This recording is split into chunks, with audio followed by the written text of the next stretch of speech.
How's it going, folks? And welcome back to one of my top 5 videos here on YouTube. The last one, we talked about the top 5 cards from the base Strixhaven set that had an impact on the historic format. Today, I would like to talk about what I think are the top 5 cards that have been impactful from the mystical archives that came with Strixhaven and Historic. For those that aren't familiar, the mystical archives were a 63 card addition to the base set that most of which were made legal in Historic, that were almost entirely cards from Magic's history. So we got a lot of powerful cards of everything from Brainstorm and Swords of Plowshares to Demonic Tutors and Tendrils of Agony. If you're not familiar with them, I'll link to the full list of mystical archives in the video description down below. Before I dive into my top 5, I think it's worth noting that a lot of these cards are powerful and are seeing play, and the way that I've chosen to pull out the 5 that I think have had the biggest impact are the ones that have created the most archetypes that previously didn't exist or wouldn't be possible without these cards. So for example, I'm not including cards like Inquisition of Kozilek and Lightning Helix in this list, even though they're seeing a fair amount of play, because I don't think they spawned archetypes that wouldn't exist without them.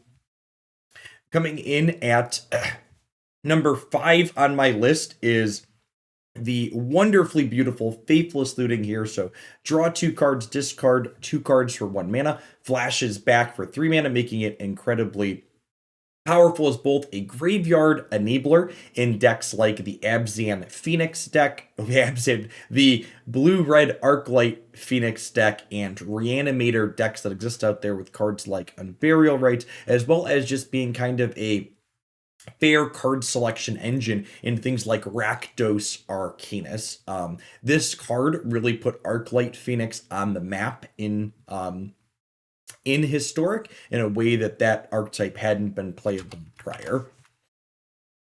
At number 4, we have Time Warp here, a very iconic card that, while not a completely unique effect, something that this variation of taking an extra turn does that other variations of Time Warps that we had legal in the format previously didn't do is this Time Walk notably does not exile itself upon resolution, which means you can do lots of silly things like shuffling it back into your deck with a Quandrix command, picking it back up with a Tamiyo, recasting it with cards that cast spells out of your discard pile. So this card, compared to something like Aldurin's Epiphany, the other extra turns spell that we're used to having in the format, is one that's repeatable and abusable in a combo setting if you pair it with the right selection of other cards. While it has yet to post any strong results, we've seen blue-green turns popping back up again on the ladder, and we've seen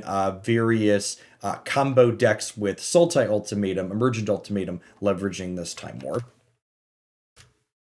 Coming in at number 3 here, we have a card that when I first looked at this set of mystical archives kind of glazed past me as potentially being playable, but I've been pleasantly surprised by Tainted Pack here. So this card, in conjunction with Thassa's Oracle, in a deck full of all singleton cards, essentially, lets you win the game on the spot. How it works is you cast Thassa's Oracle on turn 4, and you respond to its enters play trigger with the Tainted Pack, and you use Tainted Pack to deck yourself in response to the trigger, and you can literally win on the 4th turn of the game.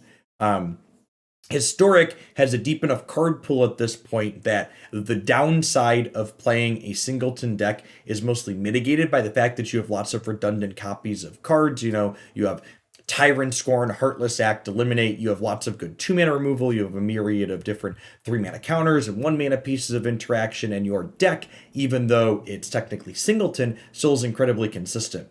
And you combine this with the fact that you have things like Solve the Equation and Grim Tutor and Wishclaw Talisman to find your Tainted Pack and your Thassa's Oracle consistently, means that you get a combo control deck that can not only win on the 4th turn of the game, but can be interactive with other people when it's not comboing quickly. Coming in at number 2 in my top 5 mystical archive cards here, we have Mizzix's Mastery. So this card is seeing play in a variety of combo shells, the predominant of which is an Emergent Ultimatum shell. So you can use this card in conjunction with other things like Faithless Looting that we mentioned earlier to get that Emergent Ultimatum into your graveyard, and then you can Mizzix Mastery to cast Emergent Ultimatum as on the 4th turn, which lets you take extra turns with things like Time Warp and Aldrin's Epiphany and flashback more spells with the Giant Scholar of the Lost Troves, and you, while you're technically not deterministic, when you Mizzix Mastery and Emergent Ultimatum on turn 4, you're generally speaking going to win the game if this powerful spell casts your other even more powerful spells on that 4th turn. Coming in at number 1 on my top 5 Mystical Archive cards for Historic is Memorylapse. I remember when I reviewed this card, I described it as however offensive you think this card is to play against at a glance, it's more than that. And I think that definitely feels to be the case. This card has slotted in very elegantly into basically every blue deck playing permission in the format. Everything from tempo decks like blue-black rogues to control decks like Jeskai, Control, and Team Flash are leveraging this card. And I was watching Gabriel Nassif, and he summarized it the best. You know, back in the day when this card was originally printed, this type of effect wasn't something that a control deck really wanted to play because you wanted to permanently answer their spell when you were counterspelling them. But in 2021, when we're currently playing control decks, you have these big, powerful effects, you know, Teferi, Hero of Dominaria, Torrential Gearcall, all these other go over the top cards where even your control deck, if you can just delay your opponent getting to their key card for a turn, often has a big follow-up they can make to invalidate that card after the fact.